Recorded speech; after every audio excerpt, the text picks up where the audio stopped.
नमस्कार दोस्तों, स्वागत है आपका आज की बेहद बड़ी और ताजा खबरों की इस वीडियो में। दोस्तों वीडियो में आगे बढ़े उससे पहले आपसे एक छोटी सी विनती करना चाहते हैं कि इस वीडियो को लाइक और शेयर जरूर कर दीजिएगा, साथ ही हमारे चैनल को भी सब्सक्राइब जरूर कर लीजिएगा। वहीं पर दोस्तों वीडियो में आगे बढ़े उससे पहले आपके जनरल नॉलेज में वर्दी के लिए आपसे एक प्रश्न पूछना चाहते हैं। आज आपको कमेंट करके बताना है कि वर्तमान में भारत के प्रधानमंत्री कौन है। जी हां, कमेंट करके उनका नाम जरूर बताइएगा। तो चलिए दोस्तों बिना देरी के शुरू करते हैं आज की खबरों के कारवकों। पहली खबर, केंद्र सरकार ने निकाली खास योजना, आप भी जीत सकते हैं 2 लाख रुपए। 30 जून तक करना होगा ये काम।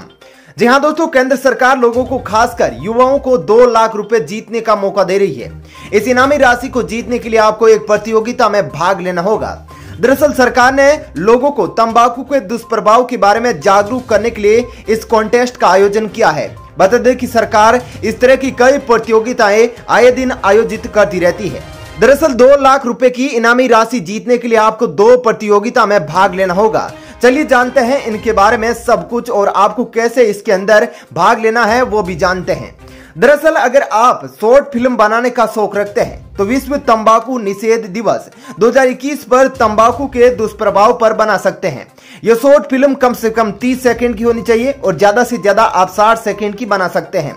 वहीं पर जो स्वास्थ्य और परिवार कल्याण मंत्रालय है उसके कर्मचारियों और रिश्तेदारों को छोड़कर इस प्रतियोगिता के अंदर देश के अंदर 18 वर्ष से अधिक आयु के सभी नागरिक जो भारत में जन्मे हैं वो भाग ले सकते हैं। इस प्रतियोगिता के लिए पहला प्राइज है वो 2 लाख रुपए का है, दूसरा प्राइज 1.5 लाख रुपए का और तीसरा प्राइज है जो 1 लाख रुपए का रखा गया है। वहीं पर इसके लिए सांत्वना पुरस्कार भी है जो 10 लोगों को 10-10 हजार रुपए प्रत्येक व्यक्ति को दिए जाएंगे। अगर आप इस स्कीम से जुड़ी अधिक जानकारी चाहते हैं तो mygov.in/task/शॉर्ट फिल्म मेकिंग कॉन्टेस्ट पर जाकर चेक कर सकते हैं। चलिए दोस्तों जानते हैं अगली खबर। सरकार ने दी चेतावनी, नौकरी के लिए मिले हैं ऑफर तो हो जाइए सावधान, हो सकता है बड़ा नुकसान। जी हां दोस्तों, कोरोना महामारी में एक ओर जहां लोग नौकरी छिन जाने से परेशान हैं, वहीं दूसरी ओर साइबर अपराधी इस मौके का फायदा उठाकर नौकरी दिलाने के नाम पर लोगों से पैसे लूट रहे हैं। अब गृह मंत्रालय ने ऐसे ही फ्रॉड को लेकर अलर्ट जारी किया है। दरअसल साइबर दोस्त के आधिकारिक ट्विटर अकाउंट पर जानकारी शेयर की गई है। इसमें कहा गया है कि आपके ईमेल या मैसेजिंग ऐप पर भेजे गए फर्जी जॉब अपॉइंटमेंट लेटर से सावधान रहे। जालसाज रजिस्ट्रेशन या इंटरव्यू चार्ज के नाम पर आपसे पैसे ठग सकते हैं। कुछ धोखेबाज ऑनलाइन नौकरी के अवसरों के लिए सरकार और कॉरपोरेट संगठनों के नाम का दुरुपयोग कर रहे हैं। साथ ही नौकरियों के लिए आवेदन करने से पहले आप इन वेबसाइट का अच्छी तरीके से प्रमाण कर ले, उनको सत्यापित कर ले। अगर आपको लगता है कि इसमें कुछ गड़बड़ी है, आपके साथ कुछ गलत हो रहा है, तो आप इसकी शिकायत साइबर दोस्त की आधिकारिक वेबसाइट www.cybercrime.gov.in पर जाकर कर सकते हैं। चलिए दोस्तों जानते हैं अगली खबर। दिल्ली में एक बार फिर से आया भूकंप, स्थानीय लोगों में दहशत का माहौल।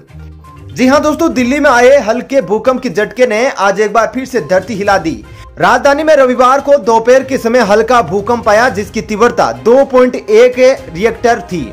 नेशनल सेंटर फॉर सिस्मोलॉजी ने बताया कि भूकंप का केंद्र पंजाबी बाग इलाके में 7 किलोमीटर की गहराई पर था। वहीं अब तक इस भूकंप के झटके से किसी जानमाल के नुकसान की खबर नहीं है।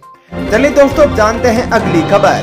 10 करोड़ 34 लाख किसानों को मिला पीएम किसान की 8वीं किस्त का लाभ, जल्दी करे रजिस्ट्रेशन। जी हां दोस्तों, प्रधानमंत्री किसान सम्मान निधि स्कीम की 9वीं किस्त भेजने की तैयारी शुरू हो गई है। 9वीं किस्त की शुरुआत होने में सिर्फ 40 दिन का वक्त बाकी है। उससे पहले आपको यह जानना जरूरी है कि अप्रैल से जुलाई तक आने वाली किस्त के तहत अब तक कितने किसानों को 2-2 हजार रुपए की मदद मिल चुकी है। दरअसल केंद्रीय कृषि मंत्रालय ने बताया कि इस दौरान 10 करोड़ 34 लाख 32,471 लोग लाभान्वित हो चुके हैं। पिछले साल इसी अवधि में 10 करोड़ 49 लाख 20,156 किसानों को 2-2 हजार रुपए मिले थे। यानी कि अभी तक अगले 40 दिन में 25 से 30 लाख और किसानों के बैंक अकाउंट में पैसे पहुंच सकते हैं। इसलिए जानकारों का कहना है कि अप्रैल से जुलाई तक आप आने वाली किस्त के लिए भी आवेदन कर सकते हैं और लाभ उठा सकते हैं। चलिए दोस्तों जानते हैं अगली खबर। 7वें अंतर्राष्ट्रीय योग दिवस पर 21 जून को प्रमुख कार्यक्रम को प्रधानमंत्री नरेंद्र मोदी संबोधित करेंगे। कोरोना महामारी के मद्देनजर प्रमुख आयोजन एक टेलीविजन कार्यक्रम होगा जो दूरदर्शन के सभी चैनलों पर सुबह 6:30 बजे प्रसारित होगा। कार्यक्रम में आयुष राज्य मंत्री किरण रिजिजू का संबोधन और Morarji Desai national institute of योग द्वारा योग का सचिव प्रदर्शन भी शामिल है। चलिए दोस्तों, अब जानते हैं अगली खबर। इन राज्यों में 2 बच्चों वाले परिवारों को ही मिलेगी खास सुविधाएं, कानून बनाने में जुटी सरकार। जी हाँ दोस्तों, हमारे 2 बच्चे 2 ही अच्छे, ऐसी सोच रखने वालों के लिए उत्तर प्रदेश में आने वाले दिनों में जिंदगी की राह आसान होगी। सरकारी योजनाओं का लाभ अब उन्हीं लोगों को दिया जाएगा जो 2 बच्चों की नीति का पालन करेंगे। राज्य विधि आयोग ने उत्तर प्रदेश में जनसंख्या नियंत्रण के लिए कानून का मसौदा बनाना शुरू कर दिया है। दूसरी तरफ असम के मुख्यमंत्री हेमंत बिस्वा शर्मा ने भी शनिवार को कहा कि राज्य सरकार कुछ विशेष सरकारी योजनाओं का लाभ देने के लिए 2 बच्चों वाली नीति लागू करेगी। ये काम क्रमवार तरीके से किया जाएगा। चलिए दोस्तों, अब जानते हैं अगली खबर। पीएम मोदी संग होने वाली मीटिंग के लिए सभी नेताओं को दिखाना होगा कोविड नेगेटिव रिपोर्ट। जी हां दोस्तों, प्रधानमंत्री नरेंद्र मोदी को 24 जून को जम्मू कश्मीर के कई राजनीतिक दलों संग एक महत्वपूर्ण बैठक होने जा रही है। इस मीटिंग की वजह से घाटी की सियासतें गर्मा गई है और तमाम तरह की अटकलों का दौर शुरू हो चुका है। अब उस मीटिंग में जिन भी नेताओं को न्योता दिया जाएगा उन्हें अपने साथ एक नेगेटिव कोविड रिपोर्ट लानी होगी। इस बारे में नॉर्थ ब्लॉक में एक बड़े अधिकारी ने बताया है कि मीटिंग आमने सामने बैठकर होने जा रही है, जिसके अंदर 14 राजनीतिक दलों को न्योता भेजा गया है। और हालांकि इस बैठक के अंदर महबूबा मुफ्ती दिल्ली नहीं आएगी। चलिए दोस्तों, अब जानते हैं अगली खबर। इस राज्य के अंदर 28 जून तक बढ़ाया गया लॉकडाउन। सुविधा के लिहाज से 3 भागों में बांटे गए जिले। जी हां दोस्तों, तमिलनाडु सरकार ने मेडिकल एक्सपर्ट्स की सलाह के बाद राज्य में एक बार फिर से लॉकडाउन बढ़ाने का फैसला किया है। तमिलनाडु की एमके स्टालिन सरकार ने रविवार को राज्य में कोरोना के मद्देनजर लगाई गई लॉकडाउन को 28 जून तक के लिए और बढ़ा दिया है। हालांकि इस दौरान कुछ जिलों में कुछ छूटें भी दी गई है। छूट के आधार पर तमिलनाडु में जिलों को 3 स्तरों में बांटा गया है, टियर 1, टियर 2 और टियर 3। चलिए दोस्तों, जानते हैं अगली खबर। गृह मंत्रालय की राज्यों को सख्त चेतावनी, कहा सावधानी से हटाए लॉकडाउन। जी हां दोस्तों, केंद्रीय गृह मंत्रालय ने राज्यों और केंद्र शासित प्रदेशों को एक पत्र लिखकर कोरोना महामारी से जुड़े कुछ सख्त दिशा निर्देश जारी किए हैं। केंद्रीय गृह सचिव अजय भल्ला ने सभी राज्यों के मुख्य सचिवों को पत्र लिखा है, यह सुनिश्चित करने के लिए कि सभी राज्यों में कोविड उपयुक्त व्यवहार और प्रशिक्षण, ट्रैक, उपचार, टीकाकरण रणनीति का पालन करने में कोई ढिलाई तो नहीं की जा रही है। गृह मंत्रालय ने अपने पत्र में सभी राज्यों को कोरोना वायरस लॉकडाउन और अनलॉक को लेकर भी निर्देश जारी किए हैं। चलिए दोस्तों, जानते हैं अगली खबर। मिस्ड कॉल और व्हाट्सएप से भी बुक कर सकते हैं गैस सिलेंडर, जानिए प्रोसेस। जी हाँ दोस्तों, एलपीजी गैस सिलेंडर भारत में खाना पकाने का सबसे कॉमन और प्राथमिक तरीका है। अच्छी बात यह है कि अब आप अपने घर से ही लगभग किसी भी सर्विस के लिए आवेदन कर सकते हैं। आप इंडियन गैस बुकिंग ऑनलाइन भी कर सकते हैं। दरअसल ग्राहकों की सुविधा के लिए इंडियन गैस बुकिंग ने देश भर में एलपीजी रिफिल बुकिंग के लिए कॉमन नंबर शुरू कर दिया है।